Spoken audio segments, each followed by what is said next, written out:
What's good, you guys? What's good? It's your boy Joseph L. back with another video. Now, we have a new update of a story coming out of Toledo, Ohio, where two African-American employees of the GM plant in Toledo, Ohio, were racially profiled, all right? Now, when I seen this story, it was very, very devastating that we are, once again, living in a very horrific time, and how racism is like highly, it's still alive. And, as I tell people, as we live in America, 3Ks, don't get it twisted and don't get it fucked up, y'all. You already know. Because America, supposedly they say it's the land of the free, but it's not the land of the free, because at the end of the day, when it comes to other races like Caucasians, they want to take over everything. They want the whole entire world to be theirs, and they don't want minorities or African Americans or Hispanics they don't want them to progress, succeed, and which is very sad that you can't get ahead in life just because of your skin color, which is, but it's very, very sad that it's like we can't work in employment in certain jobs. You can't swim, you can't barbecue, you can't play golf. So nothing you do as African American is you can't succeed in America. Like, just because of the color of your skin, no matter how high up you go, I mean, it's like they don't want you to get ahead. I'm not gonna say all of them are like that, but small fruit of them. I'm not gonna say small fruit of them. I mean, there's history of the KKK. We all know this. We all know of the lynchings down in the state of Mississippi and other parts of the country. This really has to stop. Racial profiling has to stop. Discrimination has to stop, seriously. But I'm gonna show you guys this video, all right? I'm gonna leave the link in the description box. You guys check it out. Once again, give me your feedback, your comments, views, subscribe to my channel. Thank you guys so much for supporting my channel. It means a lot. I'm your boy Joseph L. Once again, watch the video, listen carefully, and once again, you guys give me your feedback, and I just want to let you guys know what you guys are going to hear in the video. Some of it can be very graphic and can be very, very difficult to watch. All right, it's your boy Joseph L. I'm out. Peace. Every day he walked into work, Marcus Boyd prayed he'd survive his shift unscathed. I felt like I was at war, risking my life every day. Derek Brooks, a former Marine, worked in the same place. Both were supervisors on different shifts at the General Motors transmission plant in Toledo, Ohio.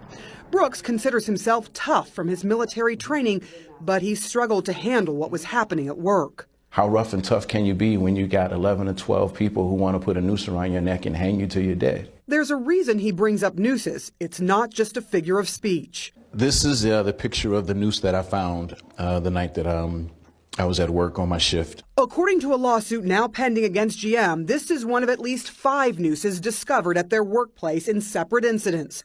The suit also claims there were signs that blacks were not welcome there. Whites only scrawled on a bathroom wall, along with swastikas on bathroom stalls and niggers not allowed scratched or written on bathroom walls. This was saying, you don't belong here. This was saying, if you stay here, this is what could possibly happen to you. In this struggling town, Brooks and Boyd didn't want to leave their 6-figure jobs. Brooks has 8 children. Boyd takes care of his mother, who was an amputee.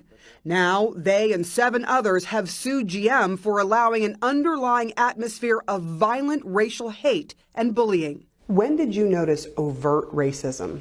Well, when an employee that was under me, he told me that back in the day, a person like me would have been buried with a shovel. He said what to you? That was a death threat, and I was told to push that to the side. Boyd says he reported the incident. He admitted to it, and I was pulled to the side and said, if you want to build relationships here, you just let things go, he'll be all right. But he says the threats got worse. Were you afraid for your life? Definitely. That's why I left. When the noose appeared in March of 2017, Derek Brooks says he reported it to upper management. He was sure he was the intended target, but says he was told to investigate by questioning his employees. It felt like a slap in the face. It did, but I had to be professional. Brooks and other black employees also noticed being called Dan. I thought they just mispronounced my name for Derek. Then later I find out that Dan was an acronym for dumbass nigga.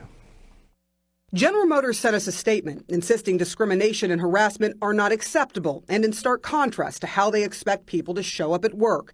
We treat any reported incident with sensitivity and urgency and are committed to providing an environment that is safe, open, and inclusive.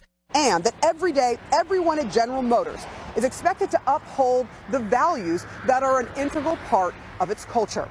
But according to more than half dozen current and former black employees, the problem is the culture. They say inside this plant, racism and harassment are the norm, not the exception. It is a culture. It's a culture. Yeah.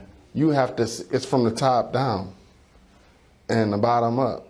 One employee filed a police report. Others filed complaints with the Ohio Civil Rights Commission prior to filing suit. The ultimate decision that was made is that GM did allow a racially hostile environment. They allege they investigated quickly and have done remedial things to take care of the problem. The commission disagrees with that position. GM did not do very much at all, or what they did do was not effective. GM says that they held mandatory meetings and even closed the plant for a day for training and to address the issue with every shift. The Civil Rights Commission report noted a former union president's testimony that during one of those meetings, a white supervisor said too big of a deal was being made of the nooses. After all, there was never a black person who was lynched that didn't deserve it. The lawsuit alleges that supervisor was never disciplined. General Motors is supposed to stand for something, right? That's the great American company. But what are you doing about this?